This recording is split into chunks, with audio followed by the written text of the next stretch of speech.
live everywhere. Daily Co's Radio on netrootsradio.com presents David Waldman, Kagro in the Morning Show.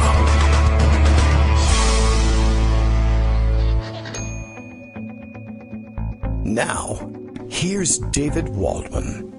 Hey, good morning, everybody. How you doing? It is Tuesday, January 30th, 2018. A little bit of a late start today. Interesting, just sort of situation, trying to get everything up and running today. I understand we have some more difficulty with the Netroots Radio live stream, but everything has been fixed. Apparently all the technical issues have been addressed, but it takes some time to reset, although I have no idea what that might mean. Plenty of alternatives available to you today, and of course there's always the podcast.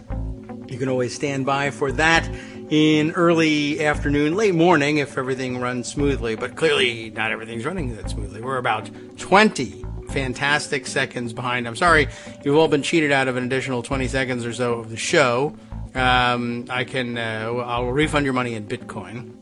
And, of course, I don't know. Just sat down in time, got everything rolling, but the main computer, which I have set and ready to go, had decided to fall asleep in the time that I was away from the keyboard, and it took a little extra waking up to get things ready. The kids are in school. They were praying for snow, but it didn't come through for our part of Northern Virginia. So relative quiet in the background today, but of course, out in the wider world, lots of noise, sound and fury, probably, later in the day. I think Trump has been relatively dormant on Twitter. I think they've probably kept him in seclusion and hoped to keep him off of Twitter and getting himself in trouble in advance of his presidential moment, which, of course, all of the television networks and newspapers are ready to award him so long as he doesn't fall down or drink water funny. I mean, they might be able to get away with that one. Or as long as he sticks to the script, in all likelihood, they will hand him yet another script that appears to be not mentally disturbed in any way, although it may be extremist in its positioning. And if he reads it successfully, shakes hands, doesn't punch anybody or light the place on fire, do be aware that he can still do that. I'm not saying that Donald Trump is going to necessarily assemble all the important persons of all three branches of government inside the Capitol, then not show up for his State of the Union, bar the doors, and set the place on fire. I'm merely suggesting that it's a possibility. You have to consider everything these days. We live in dangerous times. I'm not saying he's going to do it. I'm just, it's out there. People have done such things in the past. Even the Capitol has been lit on fire before. Granted, it was the British, and this time it'll be the Russians, but the possibility is out there. And I feel like we should prepare for all possible eventualities, and just want to be aware of that. There's fire exits, try and find them, fire extinguishers, although, quite honestly, at this point, what the hell? Burn it all down. Yay, let's all cheer for that. Lots to discuss today. Last night at midnight, or perhaps I should say this morning at midnight, was apparently the deadline for the administration, such as it is, to comply with the overwhelmingly, and I mean overwhelmingly, like 400 plus votes in the House, 98 or so votes in the Senate, overwhelmingly adopted sanctions against Russia. But of course, as you know, Kevin McCarthy, the majority leader in the House, believes that Donald Trump is in the pay of Vladimir Putin. And when they all had a nervous laugh about that, you recall they were recorded having that conversation. And then Speaker Ryan swore them all to secrecy because they knew very well that any collusion with Russia was likely to, or perhaps by virtue of of the special relationship that had been arranged, it was guaranteed to benefit Republicans, and so therefore no danger to the country, or if there is any, we don't care because we are going to benefit. Let's keep it a secret. Don't forget that. Anyway, the deadline came and went. Apparently, the administration position is that they were legally obligated only to come up with a list of possible persons and entities to be sanctioned, and they did that literally at about 11:50. They put out a list, and then announced that none of those people would be put under sanctions because the mere existence, they said, of this law mandating sanctions and mandating that a list be made so that those sanctions could be imposed, well, the mere existence of the law was deterrent enough against Russia. Why? They wouldn't mess with our elections, because if they did, we would impose sanctions on these people. We're not going to, and they did mess with our elections, and they're already beginning to mess with our next set of elections, but, we're just not sure. And anyway, you can't make us do it, and that's that. And lots of concerned tweeting, hand-wringing perhaps. I even saw Claire McCaskill tweeting this morning that we're on the verge of a constitutional crisis, and we are, and we're actually well into it.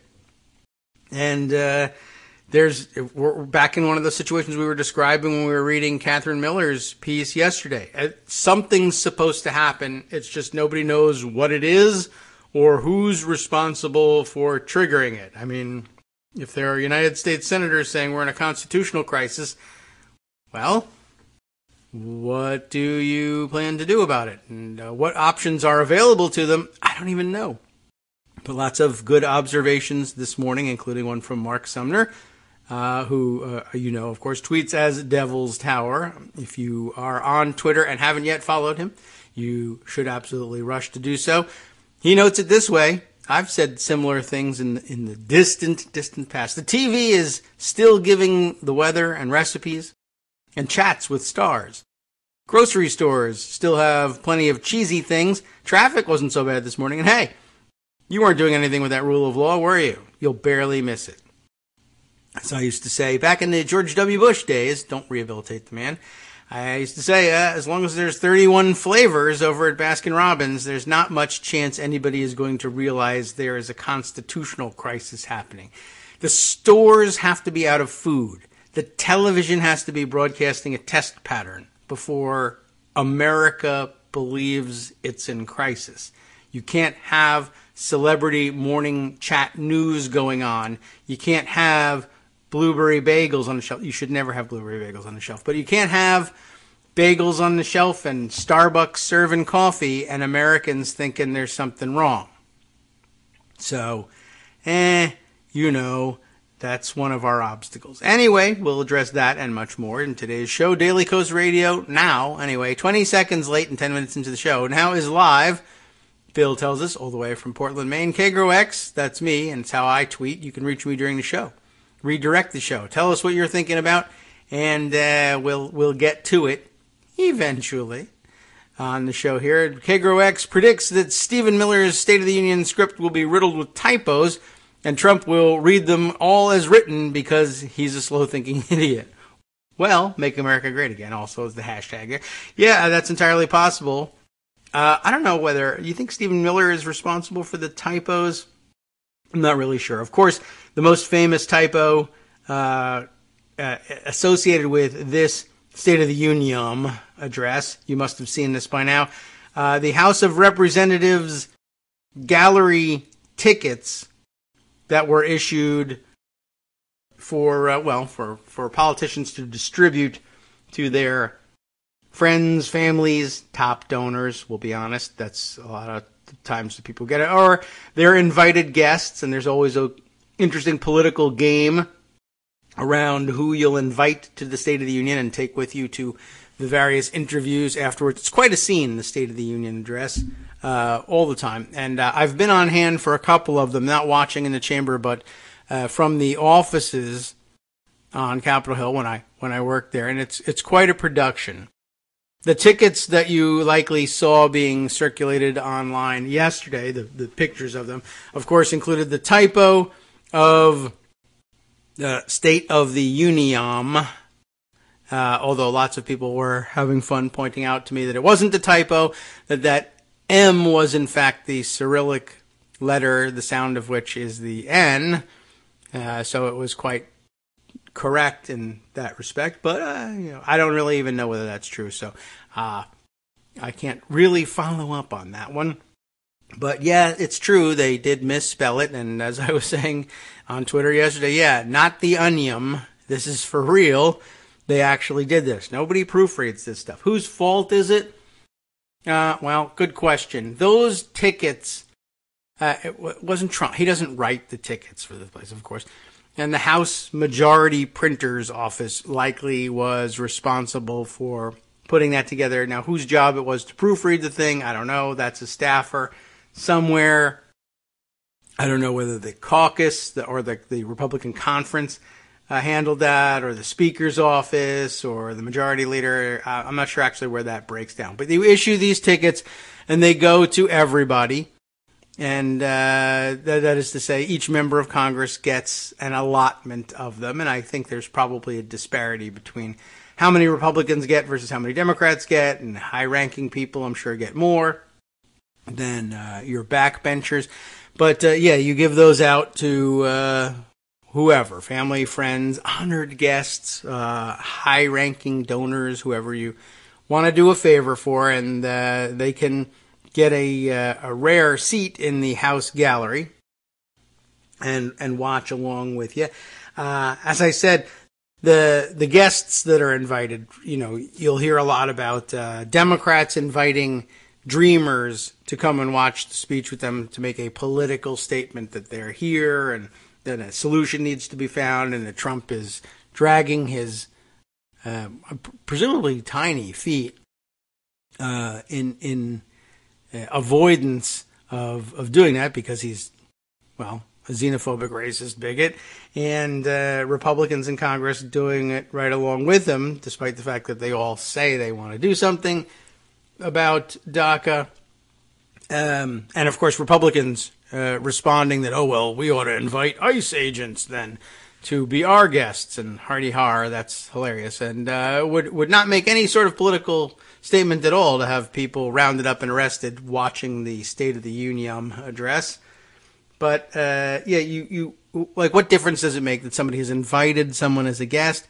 In order to see it on television, in order for you to know that somebody brought someone as a guest, it's one thing to read in the newspapers they're bringing a dreamer with them. You got to see it on TV, and this is a theme I guess we'll repeat a lot today. I see Marianne here tweeting, yeah, we're quite I said, Waldman's spot on regarding when America realized there is a crisis. And Sean Gregory, of course, suggesting the hashtag, or via a hashtag, I should say. He's not suggesting that we all just hashtag things, but general strike, and that comes up from time to time. That is another sort of clear message. The people in the street, but even that's not clear enough because, a couple 100,000 people in the street, easily enough ignored.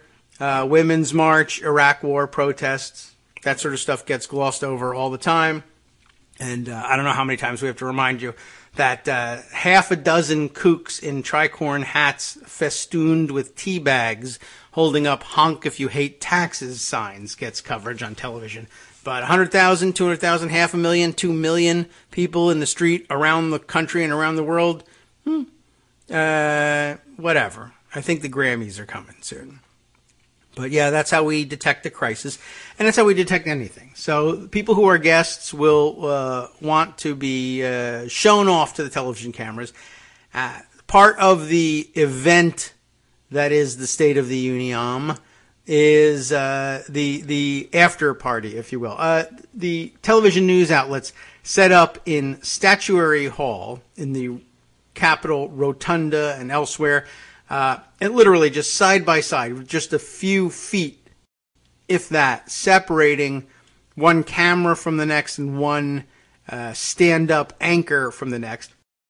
And if you walk through someplace like the Rotunda or Statuary Hall, which is itself a roundish room, it's really quite a sight. The entirety of the wall is lined with little camera setups.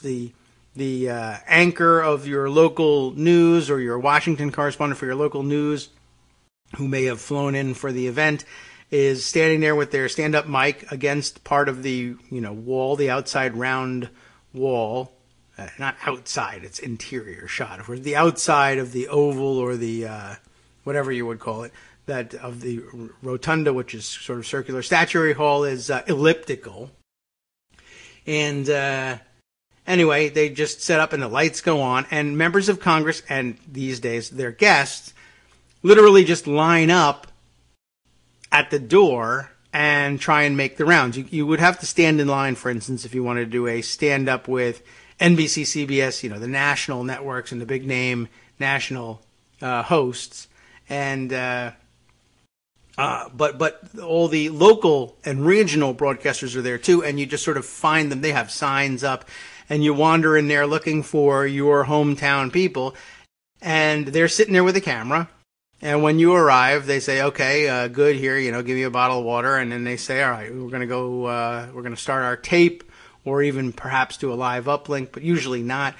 We're going to get some tape starting in 3, 2, 1, and the lights come up, and then, they do the interview. I'm here with Congresswoman XYZ from so-and-so, What was your reaction to the speech tonight? Hand over the microphone, spit out their blurb, which has been carefully crafted for them, usually by staff several hours earlier. The speech of the address will have been circulated by noon today for everybody to put together their reactions so that they can instantly spit them out and hopefully get them taped. The whole idea of this game is to get that stuff taped in time to put it up on the satellite so that the 11 o'clock news back home can pull it down and use it on the broadcast that night. And occasionally people will just go off of the draft of the script, tape a reaction in mid-afternoon and uplink it so that it's available for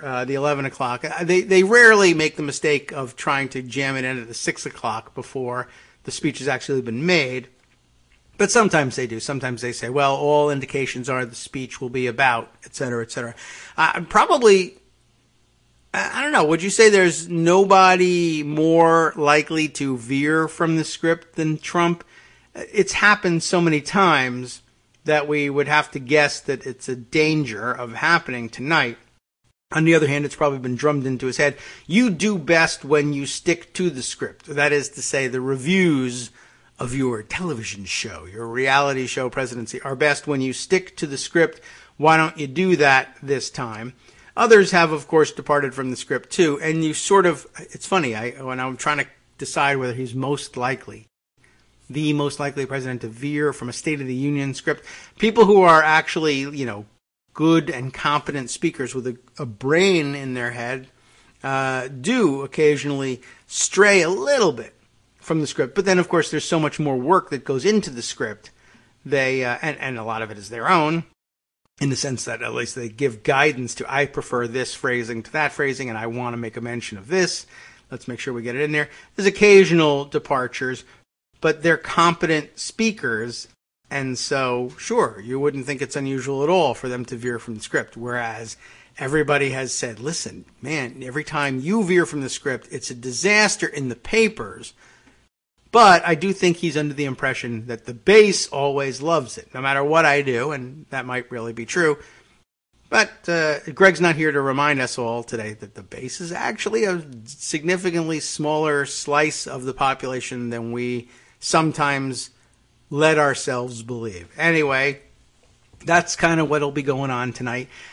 With the guests, you'll have members who then line up to speak with their local TV folks, and they'll try and, drag their dreamer with them onto camera and say, this is so-and-so, and she's, losing her eligibility under the DACA or the Dreamers Act very shortly, and is in danger of deportation, is a pillar of her community, brought here when she was an infant. They'll tell the stories. That's how we'll all learn that those people are there. I don't know who else is going to be a guest, or who are the Republican trolling guests. And I doubt very much whether, well, I don't know. I suppose depending on who they are, they might drag them in front of the cameras too. But I don't know. I have a feeling it'll be the Democrats who are trying to show that tonight. I don't know how effective a tactic, by the way. I think it is. It's good in a sense. I mean, I don't know. Overall, it's not going to really set up any kind of serious roadblock for Trumpers or the Republicans in Congress, or shame them into doing the right thing about DACA. But it does get the message out. I don't know who else they would bring. I mean, Stormy Daniels is busy. She's going to be on the Jimmy Kimmel show tonight, and that's actually a brilliant bit of booking. And I don't know if anybody would have been comfortable bringing her to the State of the Union address. But do keep in mind that, of course, that is part of Donald Trump's game. Like, he thought it was a serious, tactic to bring Bill Clinton's accusers to the various, or to try anyway, to bring them to the various debates, because that would throw Hillary Clinton off, because she's never, been rattled before. Anyway, I don't know. It should be something of a spectacle, and depending on how much leeway he gives himself to veer off the script, could be a gigantic disaster. Could be even worse. Probably would be a bigger disaster. Would be veering from the script, having the newspapers still say he was presidential, and having him, in his veering from the script, blurt out something horrible, racist, fascist, authoritarian, what have you.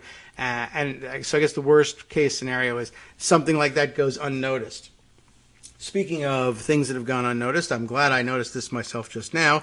It being just 22 minutes past the hour, I realized that in the haste in getting things started that I don't have my regular alarms set. But luckily, the first one isn't scheduled to go off usually until 9:27 anyway, so just taking care of that business. My initial thought on that was, oh, well, yeah, I have to set the alarms. I'll wait for the first break. How am I going to know when the first break comes? I got it now. All right, let's see. Other things we need to round up and poke our heads in on today. We got Pocket open. I got the Twitter feed open. Let's see. Many things, many suggestions made to me about things we really needed to touch on today. Let's see. I guess in keeping with the theme of constitutional crisis, Canadian pundit, who you'll have to look for as Canuck_pundit on Twitter if you're not already following, Brian has this one to suggest. He tweeted this to me yesterday and has a nice picture of George Washington and the founding dudes, as we like to call them, assembled here in this rendition, along with our hashtag, KITM, by the way, in case you didn't know, our Kagro in the morning hashtag. Best way to make sure that I have a decent opportunity to view your tweets, should you want to communicate with us during the live show. This is 100% necessary, he says, and it's not the picture he's talking about. It is a USA Today article, and it is rare that a USA Today article is 100% necessary for our consumption, and touching on the question of Trump's abuses of laws, norms, and other irregularities. Trump abuses show we must turn traditions into law. And this attributed to, because they wrote it, Preet Bharara, whose name we have heard on the show before, and Christine Todd Whitman, who we usually don't mention on the show. Yes, former governor of New Jersey. She shares that in common now with Chris Christie, who has found his way back onto television, by the way. I note this morning. Putting together this article, an opinion piece that addresses some of our concerns that we were talking about, I guess, while we were discussing the Catherine Miller article yesterday and, the last year or so. And in fact, it starts out that way. 1 year into the Trump presidency, it's clear that the norms and boundaries traditionally guiding American political behavior have deeply eroded. That matters greatly. A workable democracy can only thrive when there are basic rules, often unwritten, that's the problem with them, that curb abuse and guide policymakers. Though the two of us are from different political parties, we both believe that now is the time to ensure the president and all our public officials adhere to the basic rules of the road. It's time to turn soft norms into hard law. And it does present some problems and some difficulties, and sometimes you want things to be soft, but in this case, with Trump, you need the brightest lines possible so that we can all see, and it's really for us, not for him. He's going to break through them no matter what they are, do what he wants to do. We need to know when a line has been crossed and what to do when a line gets crossed. It's not even so much that we need hard law. We need hard punishments for our hard laws. It has to say what we're supposed to do. That's what would make a law hard. So far, President Trump has refused to divorce himself from his business interests, despite decades of tradition. He has repeatedly tried to influence federal criminal investigations. Policy-making processes have become haphazard, and we now see worrisome attacks on the independent press. All this shows just how easily a chief executive can ignore the unwritten rules that typically constrain presidents. We see similar erosion elsewhere in government, too. For example, a major tax bill affecting the whole economy enacted with no committee hearings. So once again, unwritten or not, it doesn't seem to make a difference to Donald Trump. Anyway, they continue. Trump is extreme, but he's not the first president to breach core constitutional norms. Our system relies on checks and balances, constitutional commands that are implicit in our founding document, but often not spelled out with specificity. Everyone in the political process must act as if limited by invisible guardrails to avoid abuse of power. But at moments of stress or executive impudence, what was assumed to be a solid restriction on improper conduct turns out to be flimsy, relying too much on goodwill or unspoken understandings. When that happens, reform often follows scandal or controversy. Today, we're launching an independent democracy task force. Oh, I was worried about that. At the Brennan Center for Justice, which helps me feel a little better about it, at New York University School of Law, to holistically review these informal rules. Everyone likes holistic stuff. Which ones should remain guidelines and perhaps which ones should be enshrined into law. We'll examine norms surrounding financial conflicts, political interference with law enforcement, the use of government data and science, the appointment of public officials, and any other issues that may arise in the coming months. We'll be joined by experts and former officials from both parties. That is not to say that we'll be joined that way here on this program, but they'll be joined in their blue ribbon panel, which almost always solves all problems. It's a great idea. We'll talk a little bit more about it after our break.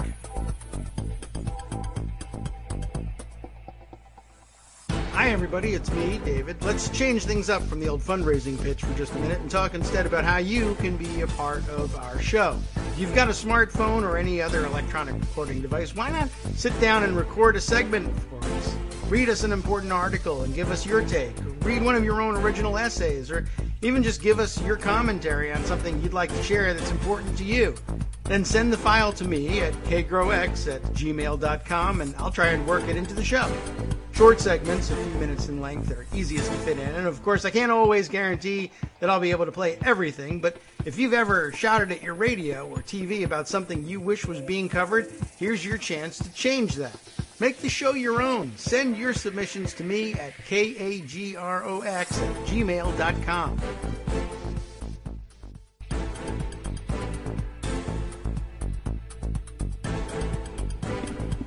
Welcome back now to the Kagro in the Morning Show, an extra long break just to make sure that I had all the telephones shut down properly. Once again, dealing with the new telephone system that wants to be silenced in very different ways. But so far so good, although I did feel like I heard a little bit of ringing yesterday in the background. I haven't figured out whether that was a phone in another room and maybe I only silenced one unit. I don't know.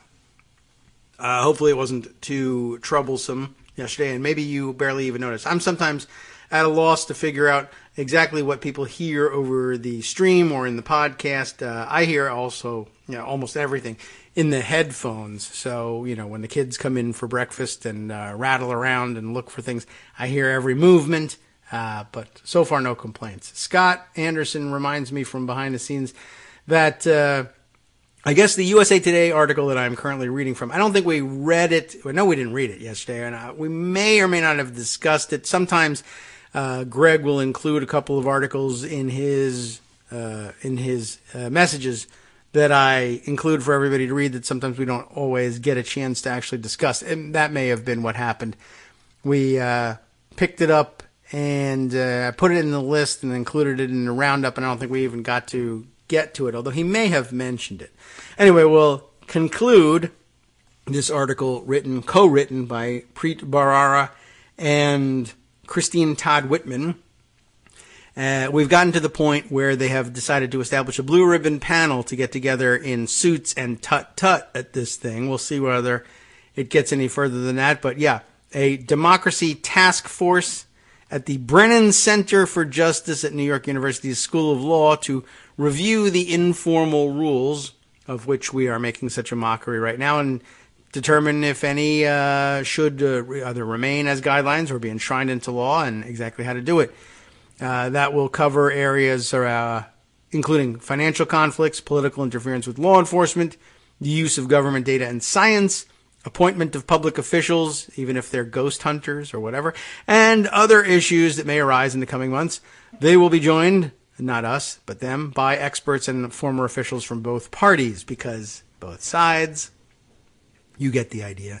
The goal is to issue a set of recommendations, policies that can be enacted that mend the gaps in our system and ensure we have a government that functions ably, competently, and with the trust of the American people. All you really need to do is elect a competent president, who's got some semblance of dignity and sense of responsibility to the office.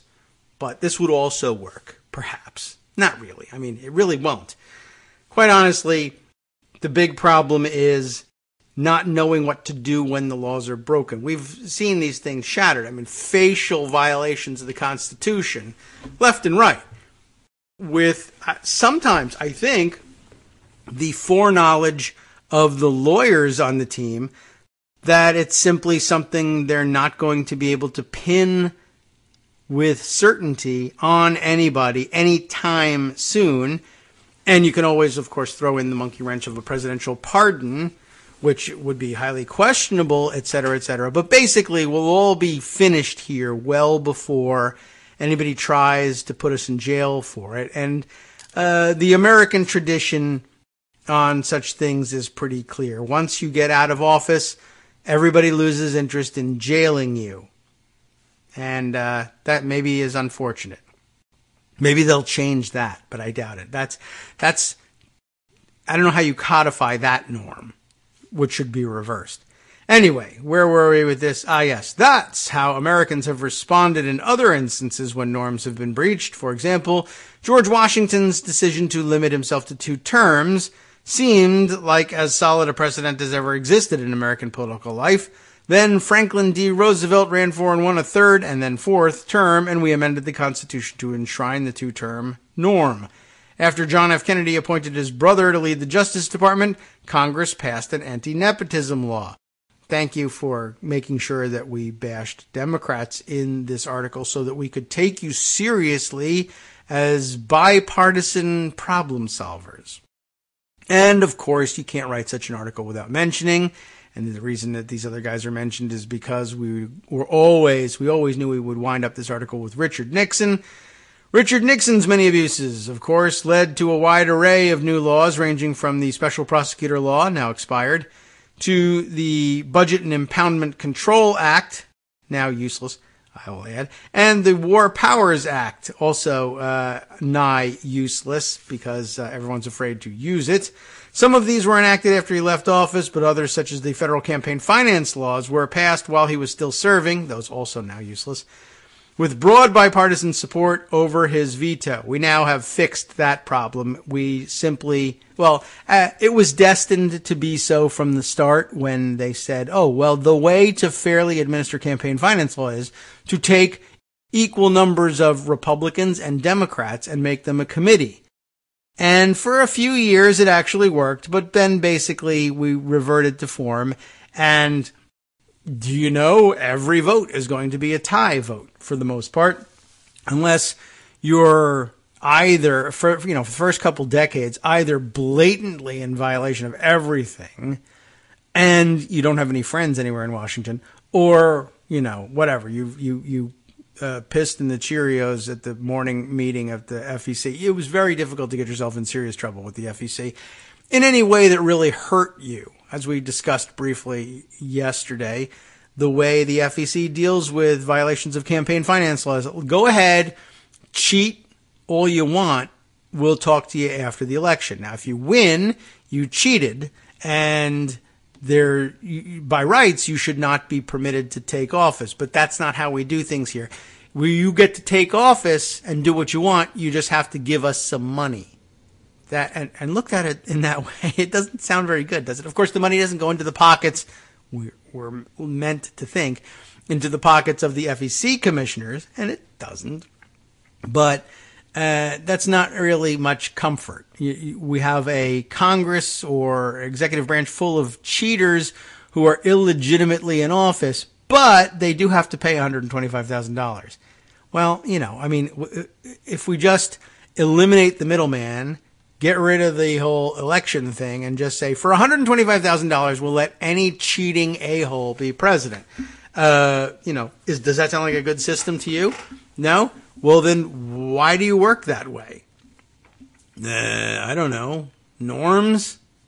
Well, I guess so. Though you had the chance to do something different. By the way, great job on making for bipartisan balance. The article's not finished. There is a little bit more here, but in scanning, I don't see anything that's going to correct this. This was the bipartisan balance we got. All right. Trump, huge constitutional issues, totally destroying norms, et cetera, et cetera. So we definitely need to do something about it. But let me give you an example of what happens when norms are breached. Well, first there was George Washington, see? And then there was a norm. And then Franklin Roosevelt, Democrat, destroyed that norm. And, we have nepotism laws because John F. Kennedy, Democrat, destroyed those norms too. Okay, fine. Both sides. Nixon is what you have for me? George W. Bush spent his entire 2 terms doing exactly the same thing. Not exactly the same thing as Donald Trump, but exactly the same thing as these other examples named here, pushing the boundaries and ignoring things, and the abuse of signing statements and abuses of surveillance law and so-called executive privilege claims and state secrets claims, innumerable violations of norms. Doesn't rate a mention in here. Oh, we got it. We named some Democrats, 2, and a Republican, 1. And the article is kind of, is about a Republican, so it's 2-2. That's it. I mean, surely there are some other abuses by Democrats that could be brought up, but, the last 10 years or so, I mean, honestly, it's recent memory, George W. Bush. And I know we are all complaining about how he's been normalized in the past in the past year, or people saying things like, well, I always knew George W. Bush was horrible, but now I see how much less horrible he is than someone who's really, really, truly horrible, like Donald Trump. And that's a justifiable statement, but, I think you should then double back and say, but make no mistake, George W. Bush was impeachably horrible. Not everyone agrees. We didn't have the votes. Let's take it off the table, et cetera, et cetera. But we should not have done that. Everything that he did warranted impeachment. We were just scared. And that was a prelude to our whole problems. That explains everything that's going on. We didn't know then what to do when clear violations were presented to us. And so we didn't do anything. And so the signal was clear for Donald Trump or any other Republican, for that matter. If you want to violate these norms, you're going to be okay. And quite honestly, there are many good liberals and some annoying liberals who will argue that the same thing happened. It wasn't on hiatus during the Obama administration. Many cases in which, though to a much lesser extent, but still egregious in some cases, these norms were, bullied past by the Obama administration. I think to a much lesser extent, and I feel like, and it's only a feeling, I feel like they paid closer attention to the need for justifying things in legalized terms. Sometimes I agree with their arguments, sometimes not, probably more times not than I did. But it felt like they were at least taking care to make passable arguments. Whereas in the George W. Bush administration, the argument was usually if the president feels like he needs to do it, he does it. I mean, do we not remember that? It was referred to as the Nixon Doctrine, but it was very uniquely used by the George W. Bush administration. And John Yoo, who was the champion of that position for the Bush administration, now a vocal critic of Donald Trump. And I guess I don't know whether I believe that he sees a serious difference or he just sees the Trump administration as an opportunity to rehabilitate the administration in which he served, or whether he sees a real difference. There is a real difference, but how he ignores the parallels, I will never be sure. But basically, George W. Bush floated his way through his 8 years just saying, well, I'm the commander-in-chief. I'm the commander-in-chief. Commander-in-chief has inherent powers. And, that's a huge assumption, and we never really settled that. And we left the door wide open for a maniac like Donald Trump to do this. And again, the point here being, there's not even a mention of it. Do you think Preet Bharara, spent any time trying to try and leverage the George W. Bush administration mention into this thing, and it was objected to? Or did they just forget? Or are they more likely, perhaps, they're just trying to write to the level of the, well, frankly, probably the USA Today readership, who has forgotten that George W. Bush was ever president, and if they do happen to remember, is probably of the opinion of, hey, sports are on, but I think Trump, he really sucks, and boy, it almost makes me miss George W. Bush. It shouldn't, but sports are on. So maybe that's all it is. All right, well, we'll return to their conclusion, despite the fact that they makes no mention of George W. Bush and his abuses, and begin this way. So it's not too early, they say, to begin mapping out needed change, like adding George W. Bush to this article. The longer we wait, the more damage our system will sustain. Public confidence in our institutions is plummeting, and with an ever-quickening news cycle that turns on every tweet, we have to take on these challenges in short order. Of course, we undertake this effort in a hyper-polarized and partisan political environment, but we believe, perhaps with more idealism than is merited, yes, that there is a strong underlying consensus in both parties around these norms. There is ample precedent for bipartisan majorities to strengthen institutions in the wake of scandal, controversy, or abuse. It's also why we're recruiting task force members from inside and outside government, Republicans and Democrats and independents, to join us. Already, some leaders, at least outside of Washington, are having these conversations. Legislators in Massachusetts and California have proposed bills that would require the disclosure of tax returns to appear on the state's presidential election ballots, though California Governor Jerry Brown vetoed one of those attempts. While we may not agree with their proposed solutions, the fact that states are laboratories for democracy, are beginning to generate their own debates about norms, gives us hope that there's room to have these discussions on a national level. It's not enough to read news stories, I'm in trouble, or tweets and fret. Well, okay, that's our business model, but other than that, you're right, it's not enough. There needs to be a complementary model. Our system, that is to say, all of our system, the national system, not their system of addressing the issues, as I implied by reading it that way. Our system, better expressed, is facing a challenge it has not faced in decades. That is not true. It faced it last decade. These norms of liberal democracy are being pummeled around the world as well. At a moment like this, perhaps it is a good thing to break the norm of partisanship. And that is the conclusion of the article. The rest is about what these people do with their day when they're not writing articles for USA Today. Preet Bharara, of course, a scholar in residence at the moment at the NYU School of Law. He was the U.S. Attorney for the Southern District of New York from 2009 to 2017. Christine Todd Whitman, currently president of the Whitman Strategy Group, the cleverly named Whitman Strategy Group, was administrator of the Environmental Protection Agency from 2001 to 2003 and governor of New Jersey from 1994 to 2001. They are co-chairs of the National Task Force on the Rule of Law and Democracy. You can follow them on Twitter if you wish. Preet Bharara, it's Preetbharara, like Stewie Rah-Rah, but Bharara. And look at this.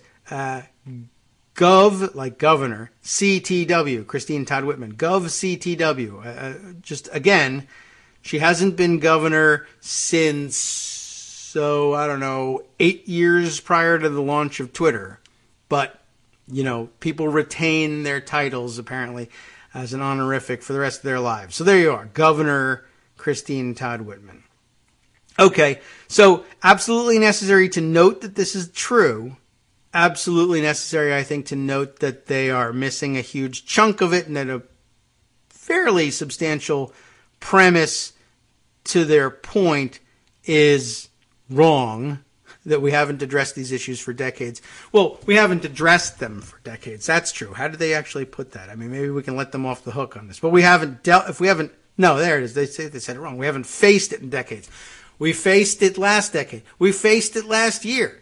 I mean, to be perfectly honest about it, it's about issues which concerned arguably a smaller slice of the population, but which were serious nonetheless. You know, a lot of people people who were Obama supporters had a harder time perhaps recognizing the good points made from the left about the looseness with which we were interpreting war powers and executive powers in general usually with respect to drone policy in the late part of the Obama administration. But even very early on in the Obama administration, we still had difficulties with surveillance and detainee policies that improved to some degree with an administration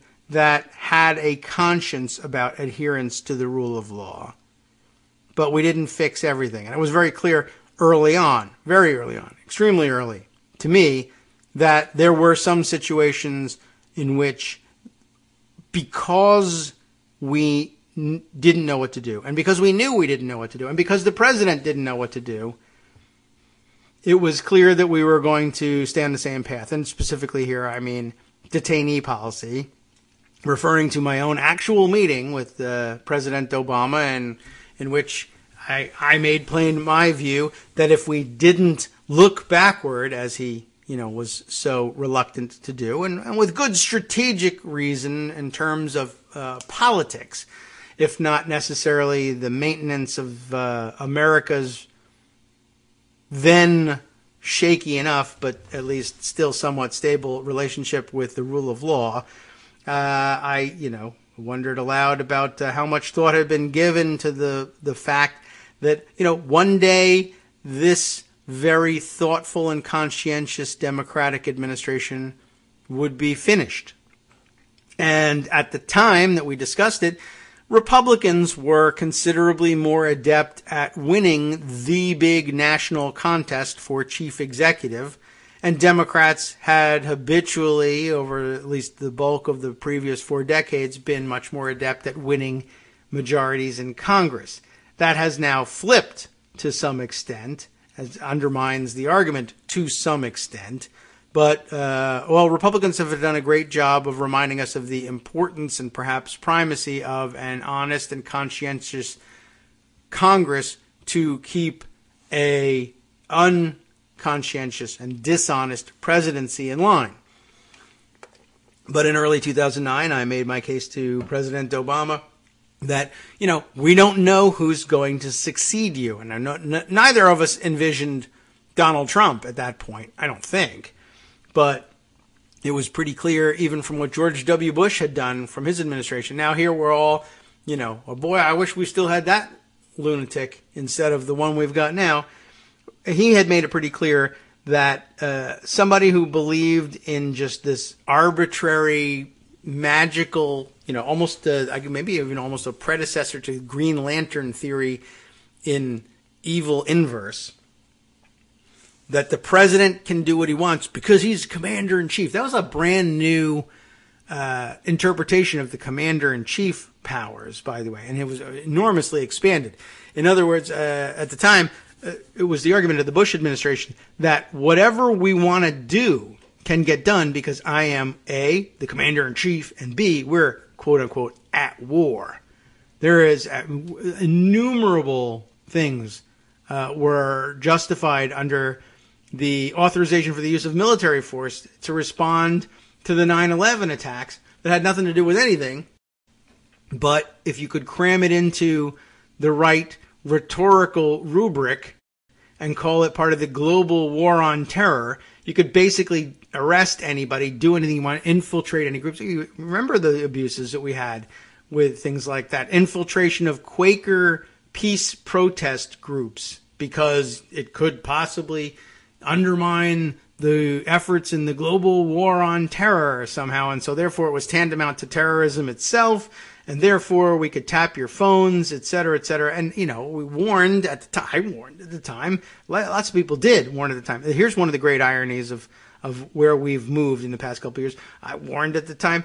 This opens the door to Republican, and I laid it at the feet of Republicans. Of course, it opens the door for anybody, but I figured it would be Republicans first to do something like this, just to straight up wiretap Democrats, domestic political opponents, and, listen on their strategy calls and use that against them. And if caught, they could just say, well, they are against the war, and that undermines the global war on terror, and that's a national security issue, and I'm the commander-in-chief, and we are at a time of war right now, the global war on terror. You can tell we're at war because I have an authorization to use military force. Yeah, but everybody thinks of that as, actual military force, troops, etc.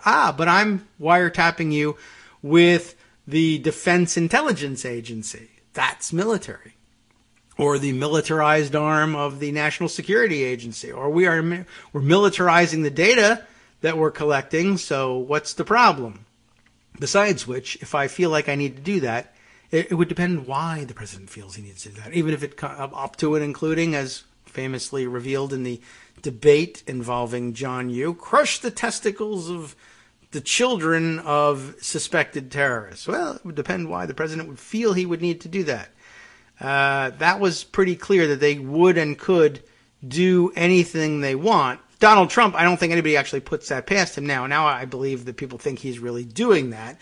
As I was going to say, one of the great ironies of the movements we've had, the shifts in positions and political positioning and viewpoints over the past 10 to 15 years is that when I did issue that kind of warning and say, they will ignore the rules of law. They will ignore the court's rulings. They will bend everything that they can and sometimes just run roughshod over it and simply say inherent powers, commander-in-chief powers, state secrets, whatever they can throw at the courts to throw them off of the trail of holding them to account for these abuses. They can do whatever they want, and that will eventually include domestic surveillance of political enemies. I was told that I actually had a cartoon, like a cartoonish, how did he put it? You view the George W. Bush administration and its lawyers as cartoon supervillains. In other words, ridiculous what you're envisioning here, what you're saying could happen under the current regime and our norms and what we accept by way of inherent powers of the commander-in-chief. It was Glenn Greenwald told me that. It was like, we're talking about 2005, back when he was still blogging at his own individual blog. What was it? Unclaimed Territory or something like that. And I guess he had a deal on, he was working for Salon at that time. Anyway, it was his viewpoint that I had described cartoon supervillains that really didn't exist in the world. Now, I'm sure he would defend the position by saying, I don't believe that the Bush administration lawyers really felt that way, really felt like they could get away with literally anything just by dropping buzzwords the way you claim. I mean, I still do feel that way. But I do feel that way about the Trump administration, or I think the Obama administration did the same or worse or whatever. But no, I think there's been a pretty clear evolution of Glenn Greenwald's viewpoints too. And quite frankly, I guess, to be honest, I suppose if you looked at the balance sheet, being a critic of the George W. Bush administration didn't pay a great deal for anybody, but for Glenn Greenwald in particular. And I still would say, no, ultimately I would argue, no, it's not about this. necessarily. It's just this was the development of a career, and these things go this way. You start off not making a tremendous amount of money, and you work towards finding a way to make better pay for yourself. That's the point of working day to day or for your entire life. I think that was what put him on a trajectory to where he is. Not that it wasn't worth anything to be a severe critic of the George W. Bush administration, but that you could cash in real big being a Obama administration critic. But that is the way, coincidentally, and I do mean it, coincidentally, that it has worked out for Glenn. But I still feel like, there's a lot to be learned from his positioning in these things, although strategically speaking, I think we're quite different these days. And I, as you can tell, I did not forget that I was singled out as believing in cartoon supervillains at the time. That has stuck with me. How come let's see, I'm waiting on, did my alarm not go? Oh yes, okay. It's the top of the hour. We have the 1 minute break here. I'm used to seeing at the 7s the alarm go off, but it's going to go off at the 8s in this case. Okay. Well, there, I've got that off my chest with respect to Glenn Greenwald, and there is still respect to give to Glenn Greenwald, although I know a lot of you probably don't think so anymore, but I'm not willing to be quite that cruel about it. But anyway, let's see. There's much more to catch up on, including a couple of other suggestions from those of you who made submissions to the show. And let's see, we'll catch up with some of those again after our 1 minute break. Actually, maybe we'll stay on the theme of Glenn Greenwald in a weird way, but just sort of segueing to a different area of inquiry. Let's see, where can we take something I put away several days ago and meant to get to in our discussions and never really found a way to work it back into the rotation, but having to do with our own system of elections on the Democratic side and the DCCC and the way they work. We'll talk about that after this break.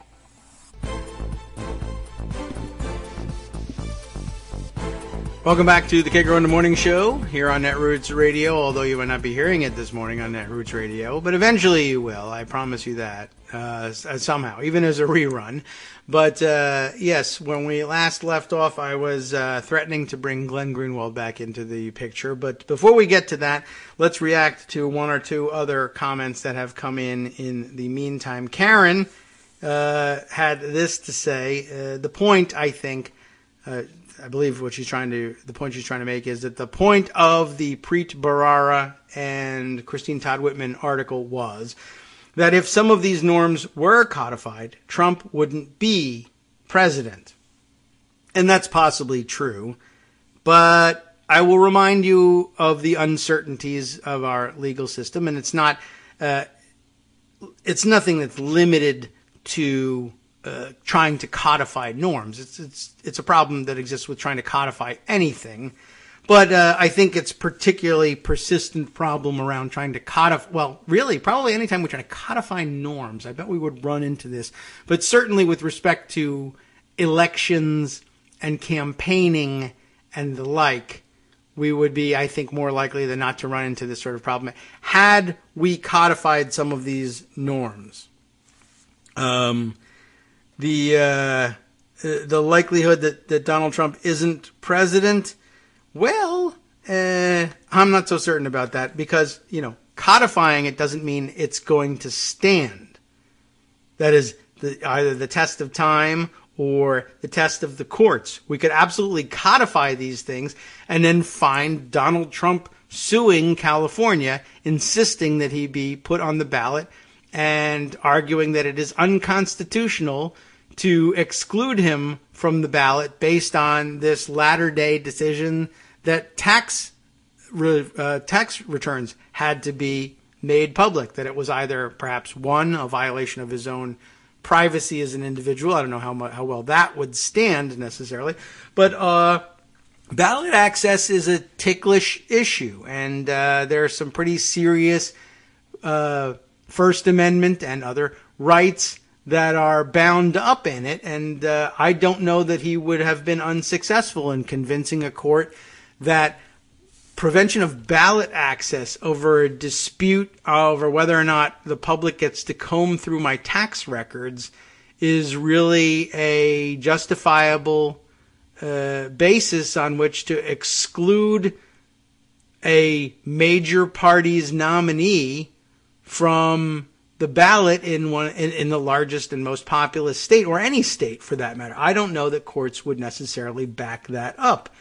And presumably that'll be part of the discussion at some point among this blue ribbon panel. Is how realistic is it that if we were to codify these things, they wouldn't find themselves undermined by constitutional arguments? I mean, my guess is that they would probably hit upon a number of ideas that sound like good ideas that are not even particularly new, that may, in other forms or in slightly different contexts, have been suggested before, but rejected as improper or unconstitutional or somehow in violation of some other norm. We have a pretty major First Amendment type issue looming over all of these things. I mean, why do we not, when we had the campaign finance law battles the first time around following Watergate, a lot of what was proposed and a lot of what was viewed as entirely sensible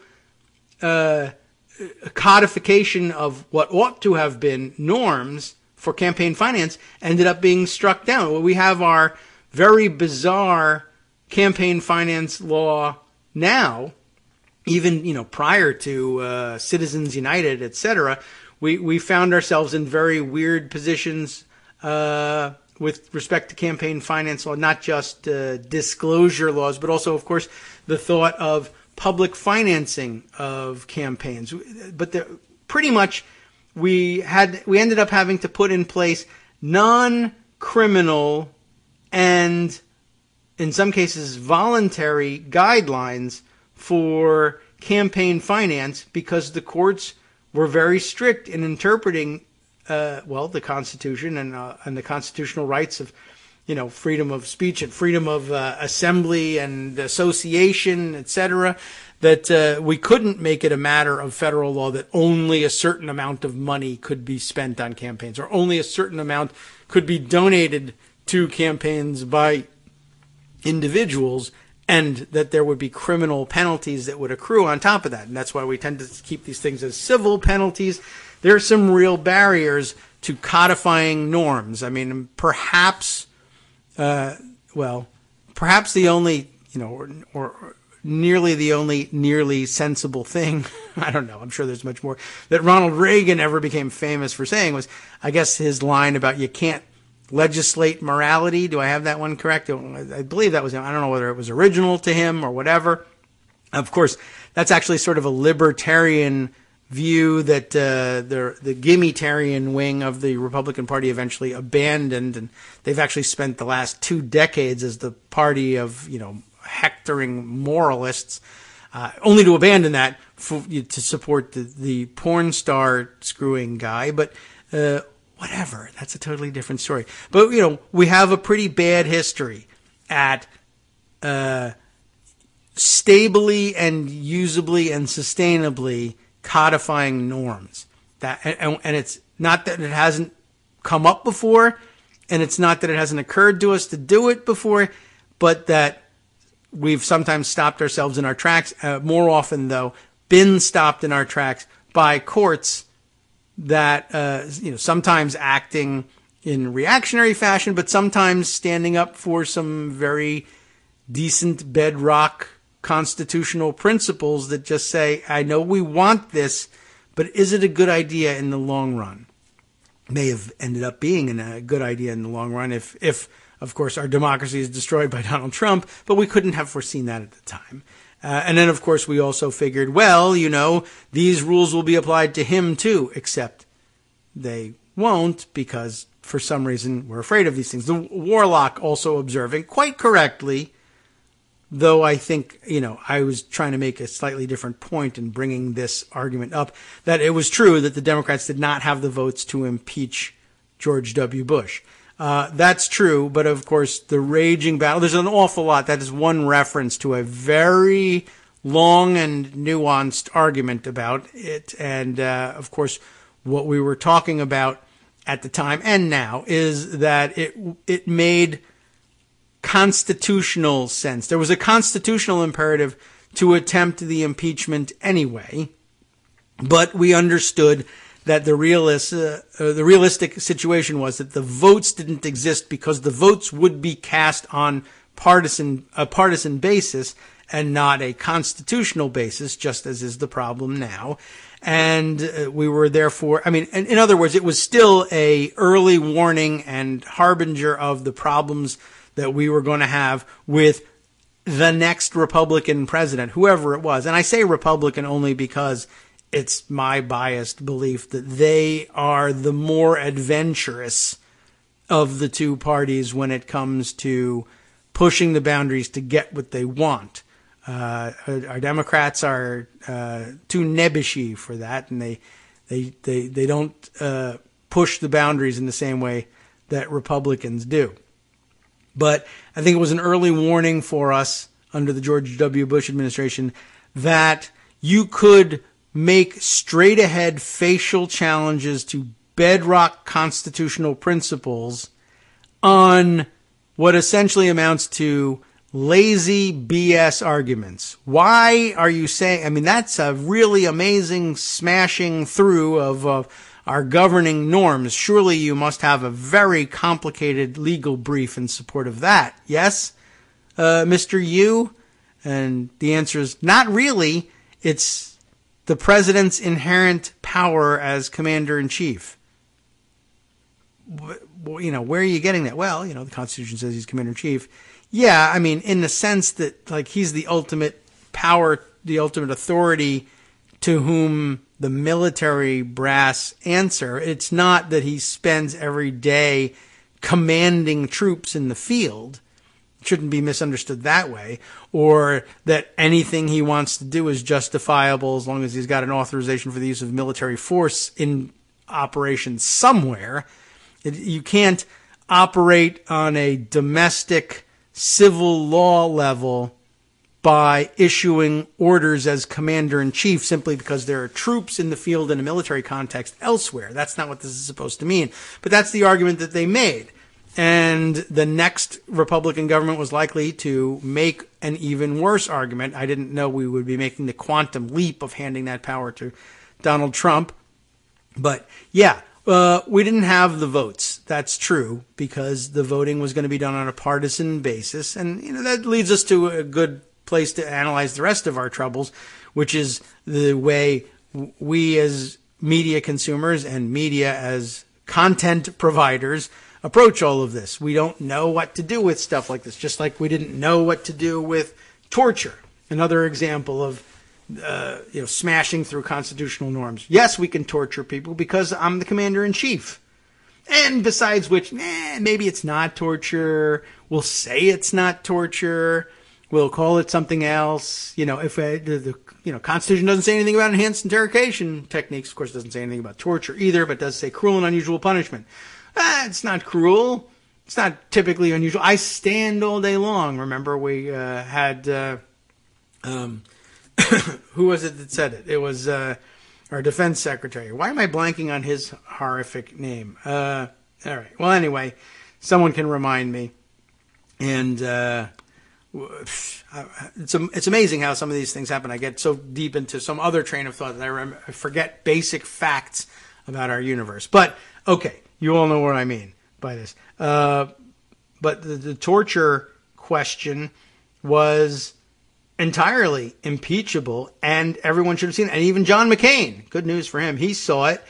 There were Republicans who understood that this was wrong, but who were not willing, for political reasons only, to broach the subject of impeachment and to say, I might have to vote for this because torture is abhorrent, morally and constitutionally. There should be no question but that a president who orders torture or who permits his administration to order torture is impeachable.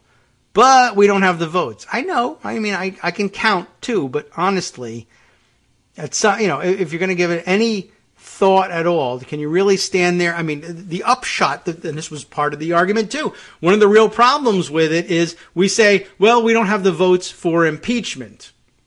But he's torturing people. I know. But we don't have the votes. It's going to be a partisan vote, and we don't have the requisite number of seats.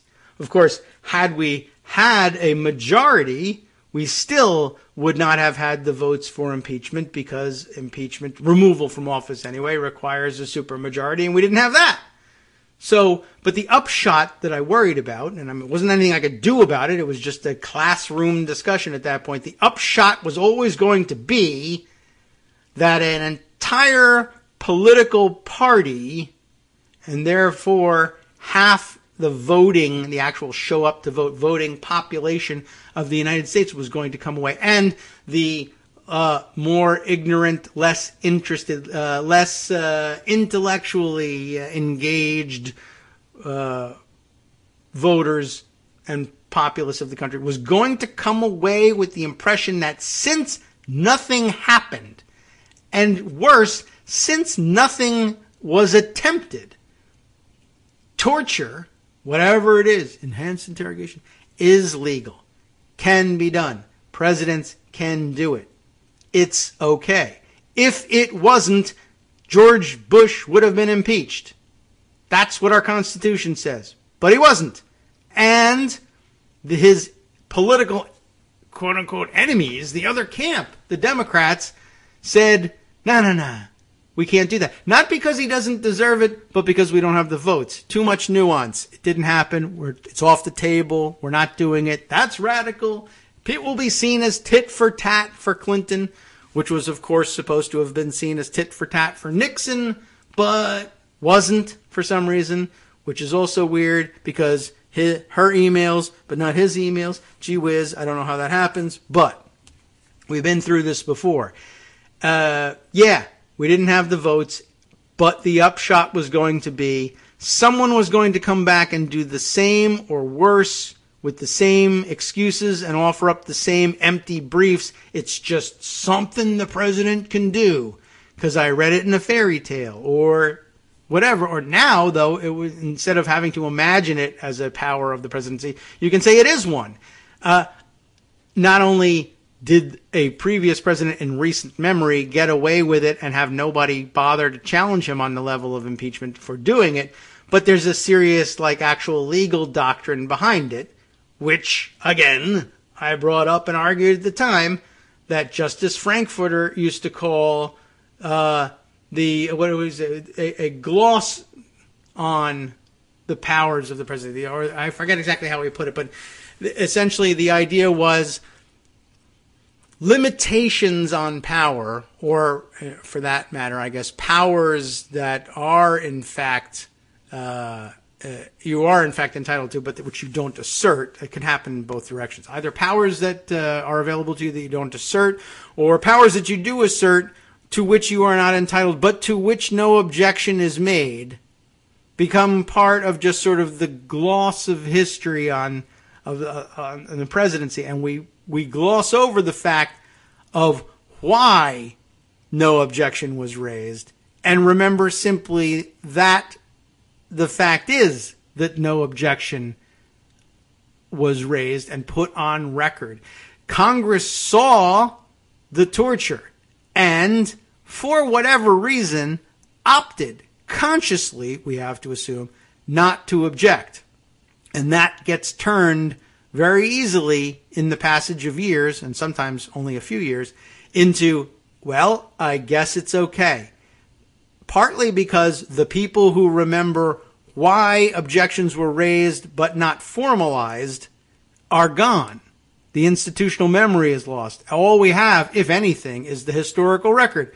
Well, this happened, and that nobody decided that it was worth impeaching, and so therefore, boom. And if they're really super smart and they do have an eye for nuance, they'll say, oh, I remember why we didn't do anything.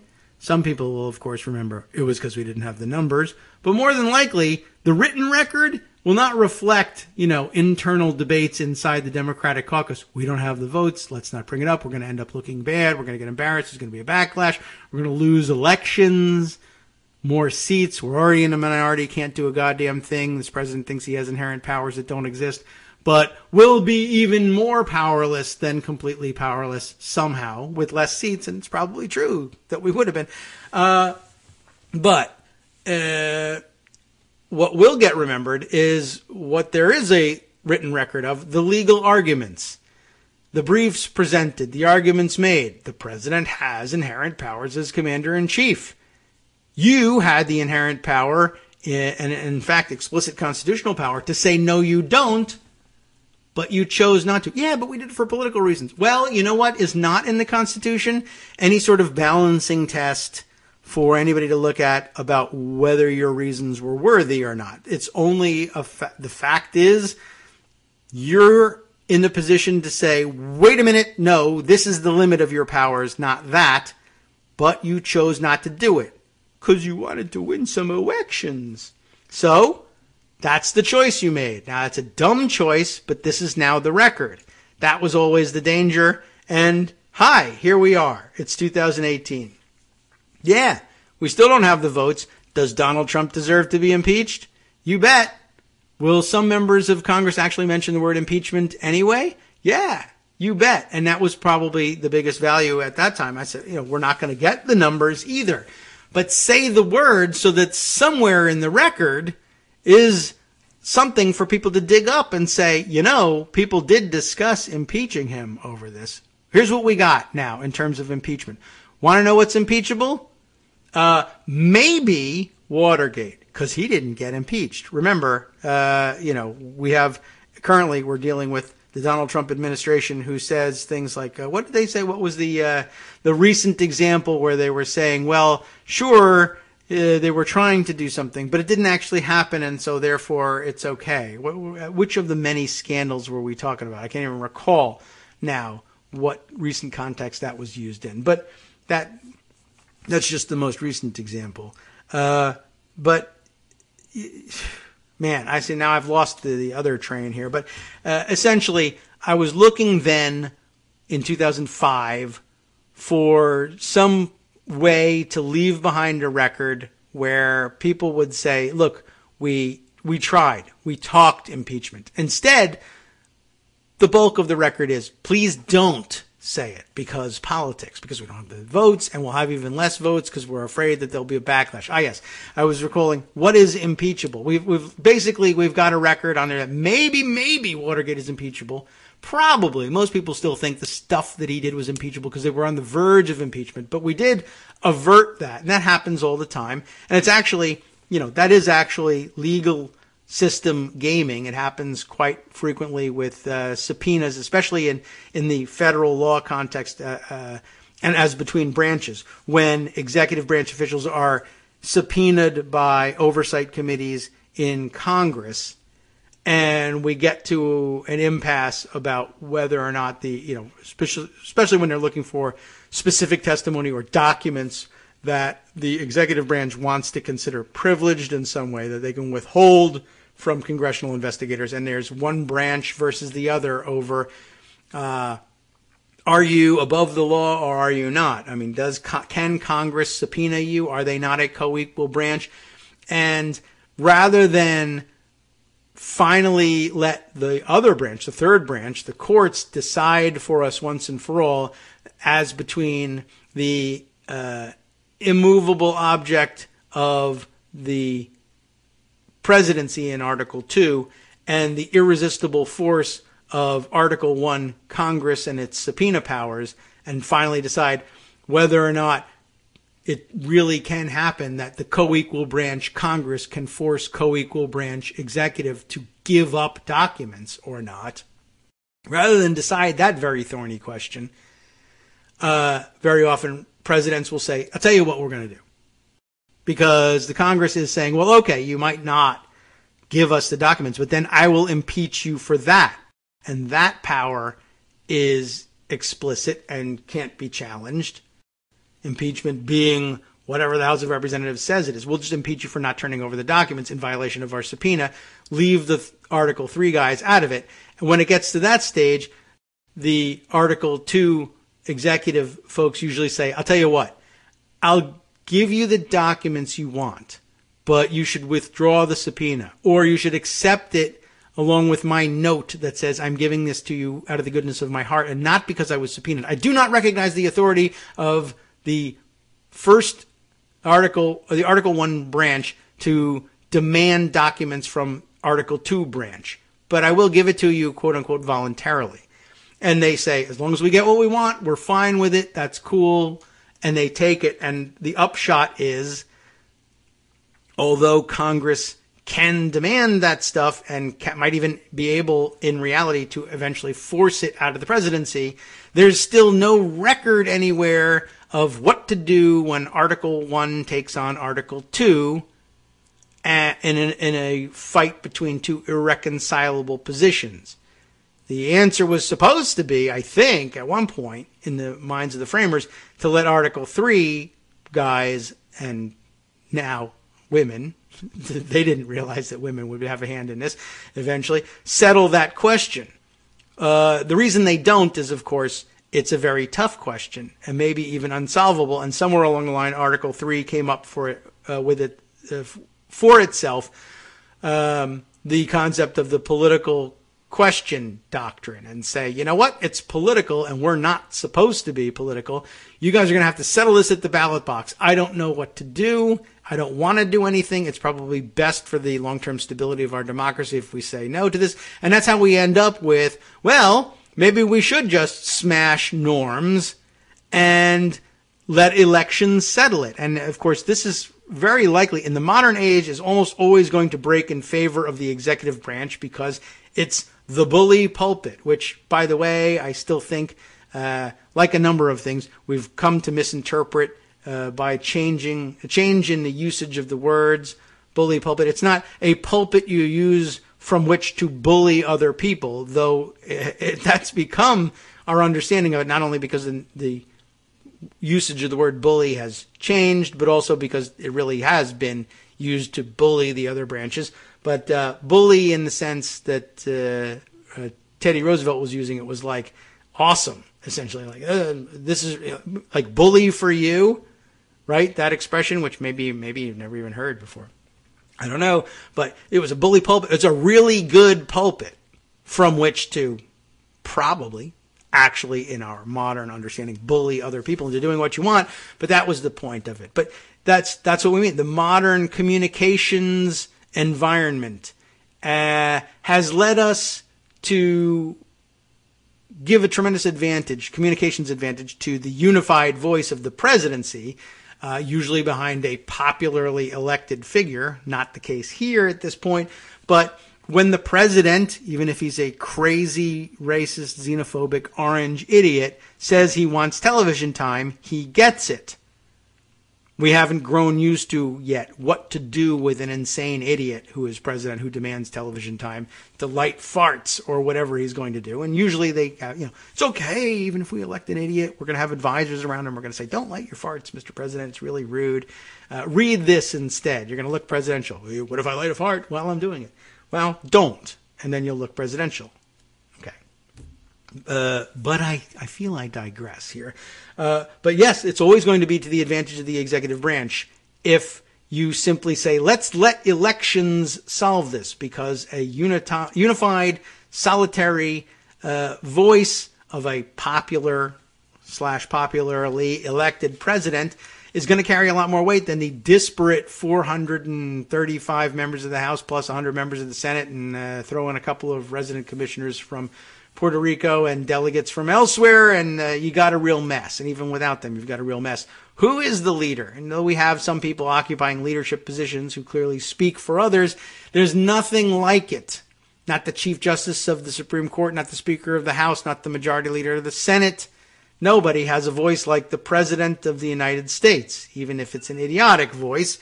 And in a contest between Article 1 and Article 2 about who wins, settled at the ballot box, the presidency wins. And sometimes you won't even be able to tell because the president isn't up for re-election. In a midterm election, we like to try and think of it as a referendum on the incumbent president, but even a terrible, terrible result for the incumbent president doesn't remove an incumbent president from power. It may curtail their power in Congress if they're paying any attention to Congress at all anyway. Well, of course, if they're all lackeys, I guess it doesn't make much difference so long as he retains a majority there. But it doesn't remove them from office. So a big sweep for Democrats will be pointed to by Democrats as, we won at the ballot box. We just won that contest, as outlined by the courts. The president says, I'm still here. I won. It's unsolvable. We'll talk more about it after this. Hi, it's me, David Waldman, your host for Kagro in the Morning, interrupting this little break to say thanks so much to all of you who are contributing supporters of Kagro in the Morning. Thousands of you are downloading the show each day, but fewer than 1 in 25 regular listeners are donating to help keep us on the air. For the money you'd spend on a single 3-minute iTunes song, we bring you 2 hours of great news and entertainment every day, 5 days a week. Patreon.com, Patreon.com makes it easy. You can find us there by searching Kagro X or David Waldman or Kagro in the Morning or even Daily Coast Radio in their search box, and you'll be right where you need to be to make easy, recurring monthly contributions to support our show. Once again, thanks so much for your support.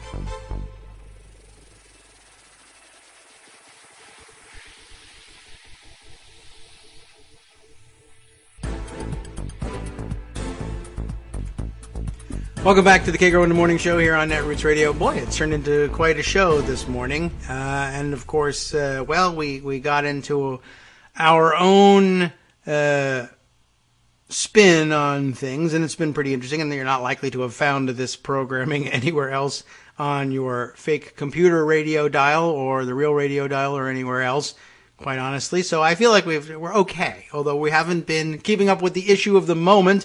I just happened to see that I guess reporters are currently passing on the comments of Speaker Ryan, who, in reference to the so-called Nunes memo, and I do note the quite astute observation of our own Daily Coast contributing editor and alumnus, Georgia Logothetis, on this one.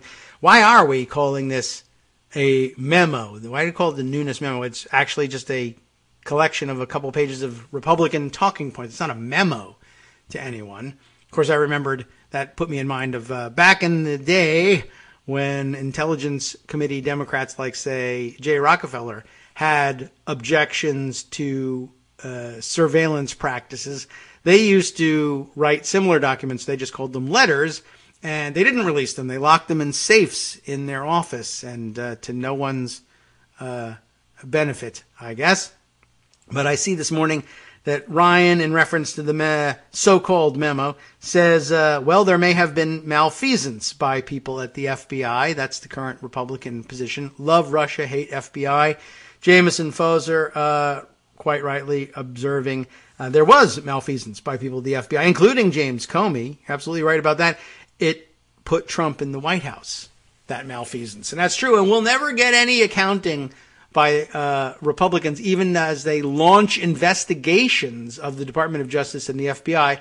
I think you'll all probably join me in predicting, and I'm sure we'll be right, that the investigations will somehow never reach that question of whether or not there was malfeasance at the FBI that inured to the benefit of Donald Trump. They'll only be looking for the opposite. So, let's see. I didn't mean to get off on this particular tangent today, but it's okay, and it's a good one. Why don't we get off on different tangents that may or may not enlighten what's happening today? I mean, today we're playing a waiting game for the State of the Union and rubbing our hands together nervously about the looming constitutional crisis, which absolutely ought to be occupying your attention. But there are a few other things that we might address as well. And where can we go? We should first of all, I guess, round up some of the other stories swirling around in and around this question. man, maybe we'll leave the DCCC stuff because that just seems so far removed from what ought to be concerning us. But there was a nice Glenn Greenwald segue. Remind me and we'll come back. And by the way, thank you to those of you who did chime in with the reminders I needed. First of all, look, in fact, Warlock, thank you for on both counts here. Legislating morality, not being able to legislate morality is that really from George H.W. Bush? That was that during the primaries, voodoo economics, and you can't legislate morality. And if he said that, he was probably saying it about, yeah, this Ronald Reagan character is an idiot. First of all, voodoo economics, and second of all, he wants to legislate that you can't legislate morality.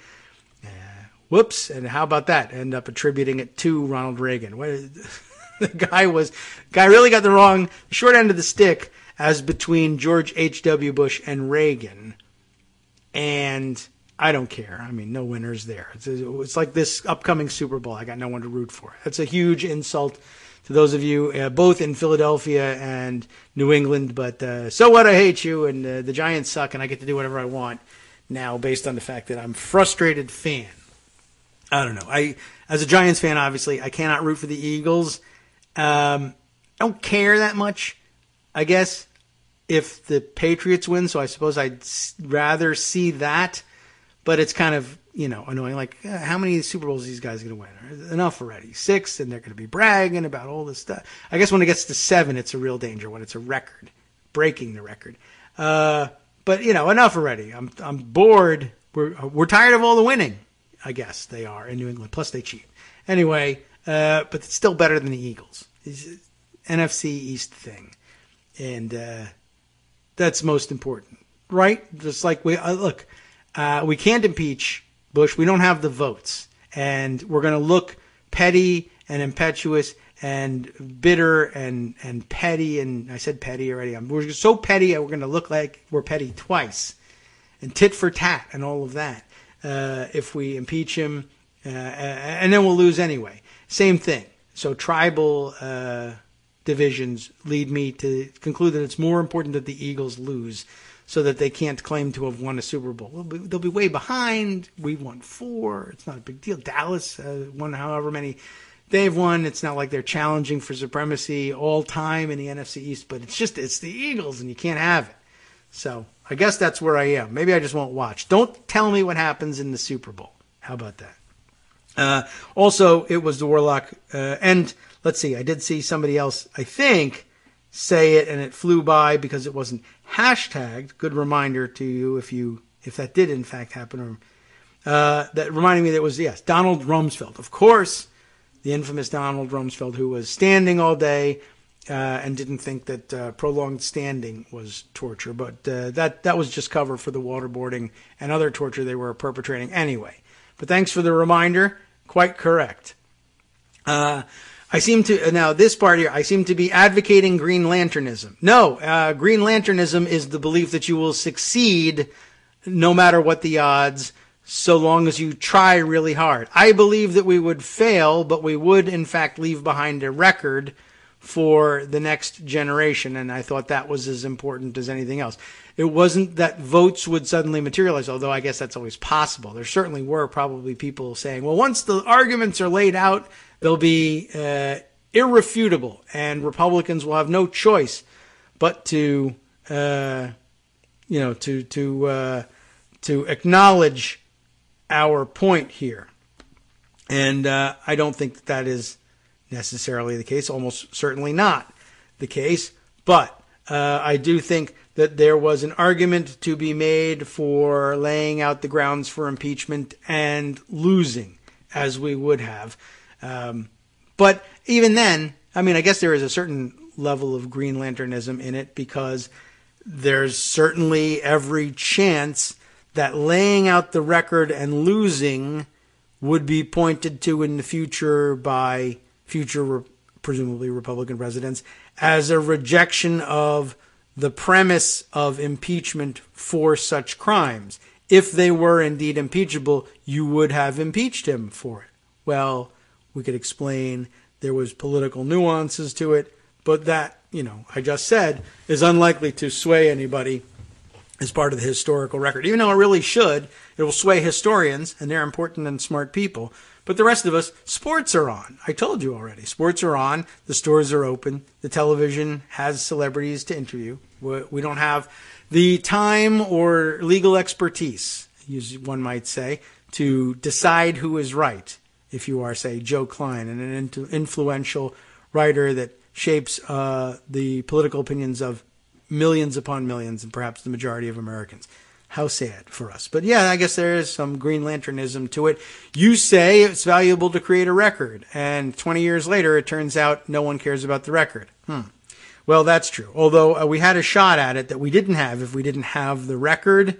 But it may be that, you lose now and you lose later, too. And so what was the point? There's certainly that risk, but we never really know the answer to these things until it's too late. And sometimes you wish you would have laid some groundwork earlier to lean on. And I think that's generally true more often than it's not. But there you are.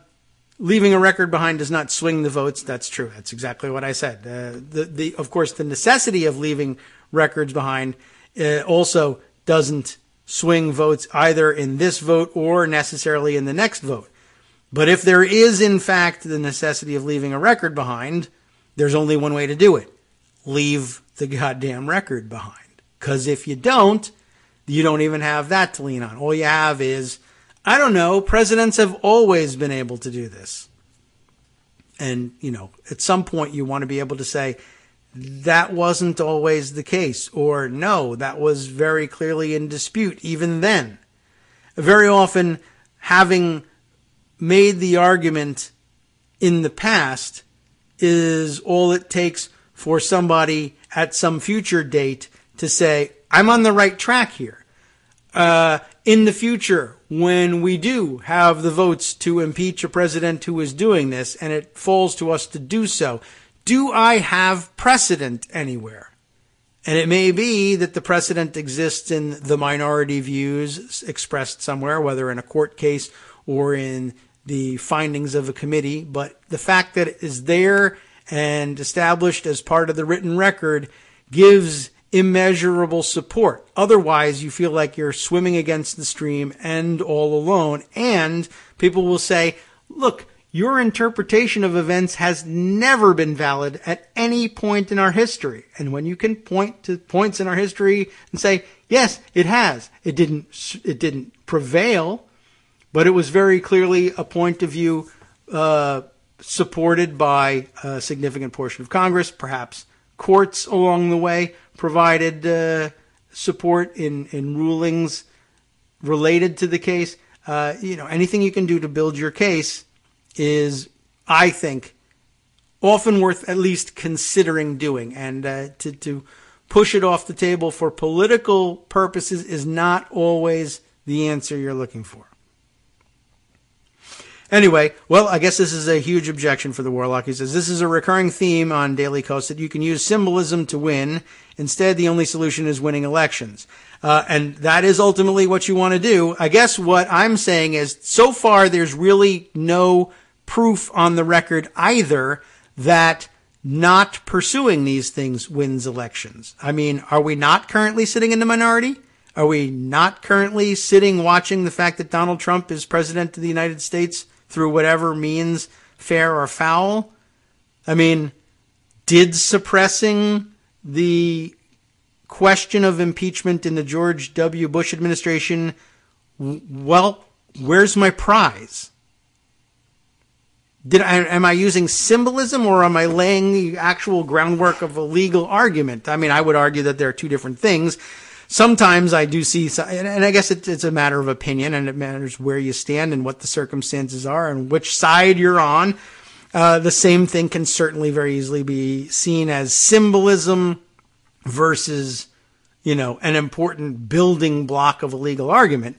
We are in the minority because of stupid Americans who vote blindly. Okay, well, what would be some of the things that might open the eyes, possibly, of people who are voting blindly? Maybe nothing, of course. That is the very opposite of Green Lanternism, and it is something that even Glenn Greenwald is fond of calling absolute defeatism. Throw up your hands and walk away, and just, you know how many seats that wins? Less than 0, I can tell you that. And presumably we want to find a point somewhere in between symbolism, pure symbolism, and nothing can happen, YOLO, nothing matters. As much as we like to resort to that as a expression of our exasperation on the show, no. Walking away doesn't actually work. You do have to win seats, but you have to win the seats on the basis of something. And is not laying out a platform the same as trying to establish a record? Is a platform nothing more than symbolism? You bet. At some level. Yeah. But, I mean, I presume that there are some of us out there that actually believe this sort of thing, but also say, but the Democrats need to stand up and say what they're for. Yeah, but that is, after all, just symbolism, because saying what we're for doesn't actually give us any seats either. It helps us win seats by making a case, a political case, a legal case in some cases, for what we would do with power. Not that much different. So no, defeatism isn't the answer. And talking to each other, as Warlock says, is the only solution in my view. Of course, we are doing that, and we're fortunate to be able to do so for the time being. Of course, this may be the last time if, once again, Donald Trump were to say, oh, I don't know, like I said, skip the State of the Union and lock everybody in and burn the place down instead. Okay, so what other things did we want to round up before the end of the show? Of course, lots of talk yesterday about Trump's griping that made the news. Let's see, it was NBC, I believe I have, that was reporting the news. Trump's gripes against McCabe, Andrew McCabe now having been forced out of his position at the FBI, not a good sign. His gripes against McCabe included his wife's politics and Comey's ride home. You have almost certainly heard the news, but let's make a note of it. The day after he fired James Comey as FBI director, a furious President Donald Trump called the Bureau's acting director, Andrew McCabe, demanding to know why Comey had been allowed to fly on an FBI plane from Los Angeles back to Washington after he was dismissed, according to multiple people familiar with the phone call. So, situation, look, I just fired him. Why is he using FBI resources now, a plane, to fly across the country? It was essentially the question, as others have put it. He was mad that the FBI was giving its ex-director a ride home after he was fired while on the job on travel. The guy lives in the Washington, D.C. area. He had traveled while still FBI director to Los Angeles for an event, was fired while he was there. Donald Trump thinks the only fair and honest, believe it or not, honest, he's going to get honest with our tax money now, the honest thing to do was, hey, he's not the FBI director, he'll have to fly home at his own expense, commercial. Which is not a horrible thing, but it's a horrible thing, and from a human point of view. I fired you, waited till you were in Los Angeles, so it would cost you as much money as possible to fly home. McCabe, of course, said no, that flight would be authorized regardless because it's the return trip of official travel. Yes, he's now fired, but it's ridiculous of you to even think that this is something we would stop. Specific, of course, we didn't know at the time, but the entirety of Trump's cabinet at the time was horribly abusing military aircraft and racking up millions of dollars in travel bills. And some of them continue to do so, by the way, to this date. Trump, of course, flying to his golf resorts at expenses of millions of dollars, but none of them have been fired. But none of them were authorized to use military aircraft. He is, the president would be. But interesting question. But, of course, it just shows his pettiness. But in case that doesn't illustrate it or make the point for you, the conversation with McCabe continues. McCabe told the president, of course, that, the flight was okay. The president was silent for a moment, like stunned. How could this possibly be okay? And then turned on McCabe.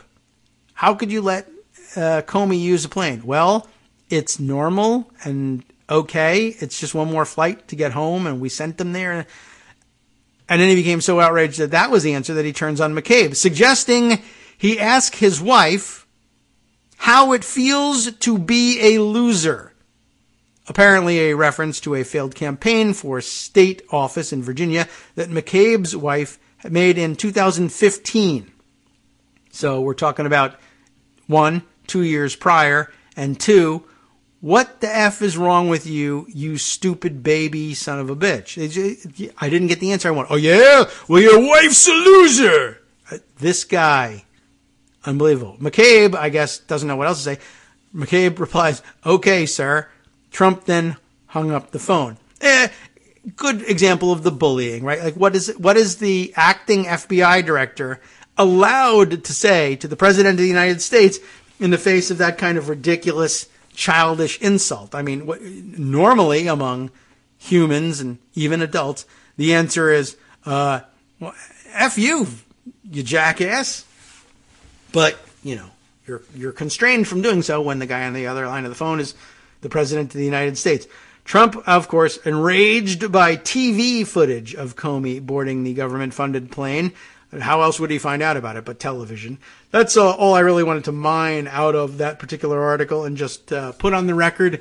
Yeah, that is going on in the background of the larger fight now happening around Nunes and his letter to himself, his open letter alleging malfeasance, as Ryan put it, at the FBI, and I guess suggesting that the FBI and Department of Justice, both of which are under Republican control, and ostensibly were under Republican control even when Democrats were in the White House. But that all also swirling beneath the surface in anticipation of the State of the Union address.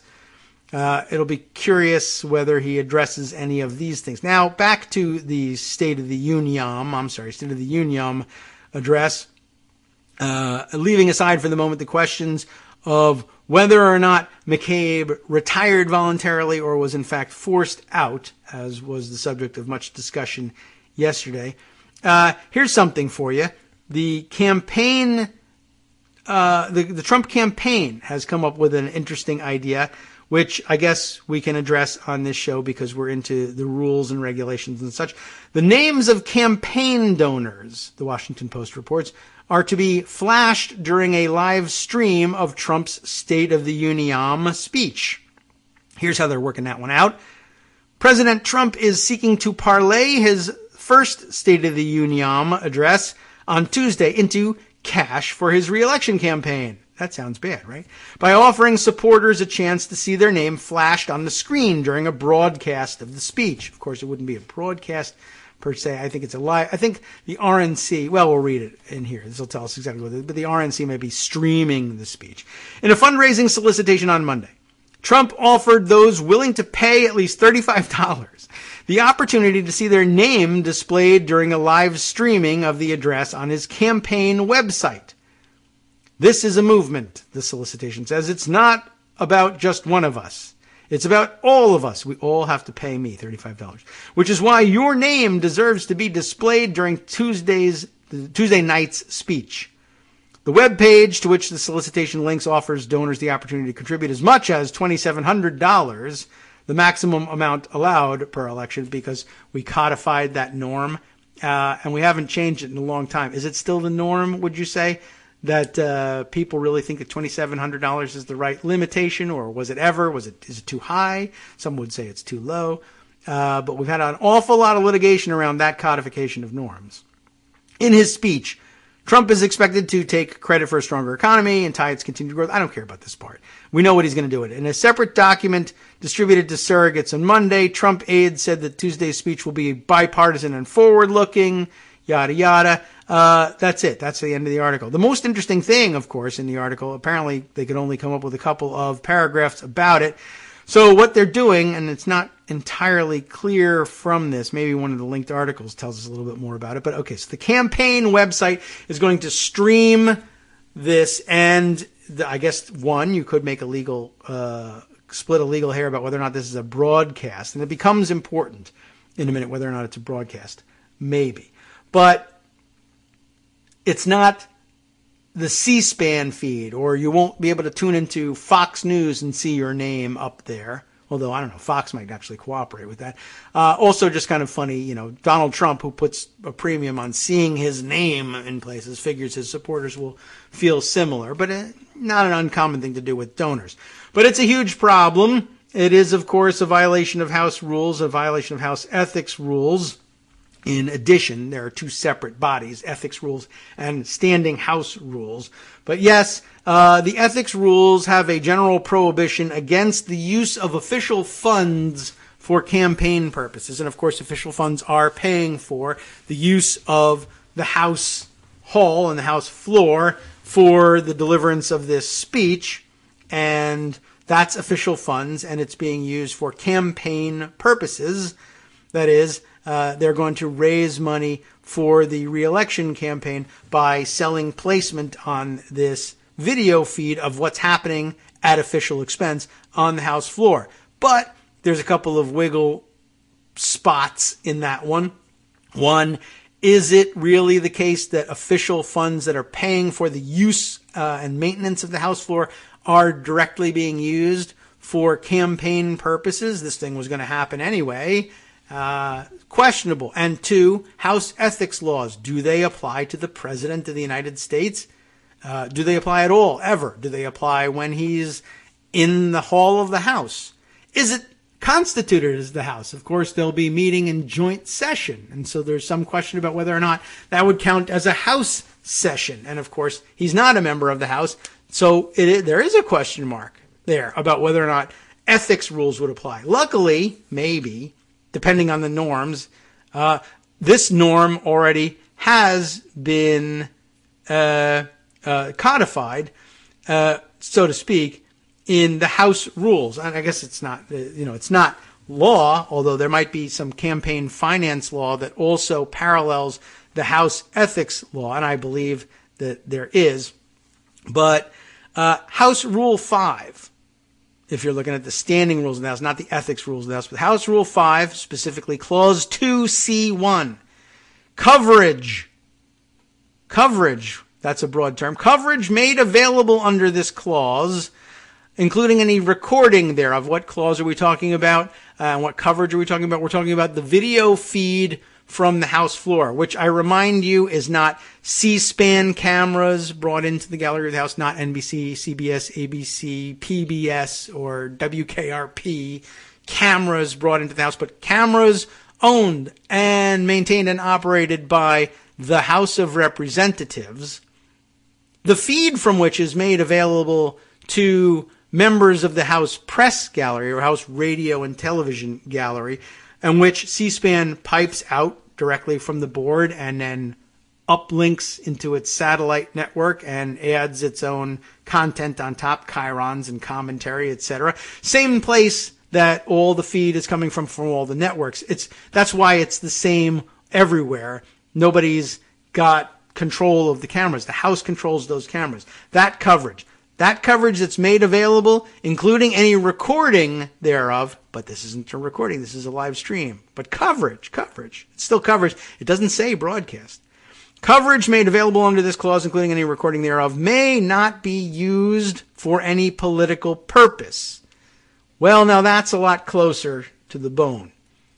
They are clearly using coverage made available under this clause, the one in Rule 5 about the broadcast of the visual imagery from the House floor, is being used for political purpose. That usually means you can't take pictures of yourself giving speeches on the House floor and use them in your campaign brochures. You can't take C-SPAN video and use it to promote yourself in your own campaign commercials. There's some gray area around that. But there's no limitation. They don't limit that to members of the House.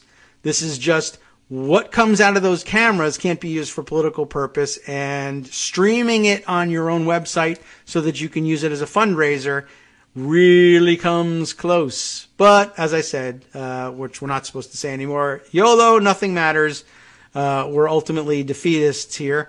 And I guess we're just going to have to sit here. But there's another example of something that's pretty clearly against the rules, but on short notice. Are we going to see anything done about it? Is there going to be an injunction imposed? You could go and seek an injunction against this use of the broadcast signal from the House, and you might even win, and of course they would just say, stupid judges, we got to get rid of them all, and maybe use that to raise even more money.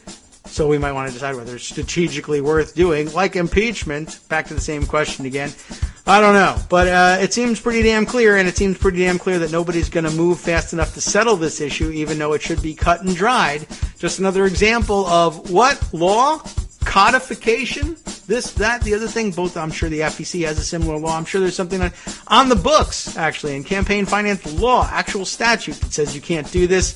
The sort of thing that you would get a congressman in trouble for, not just in the ethics committee, but outside.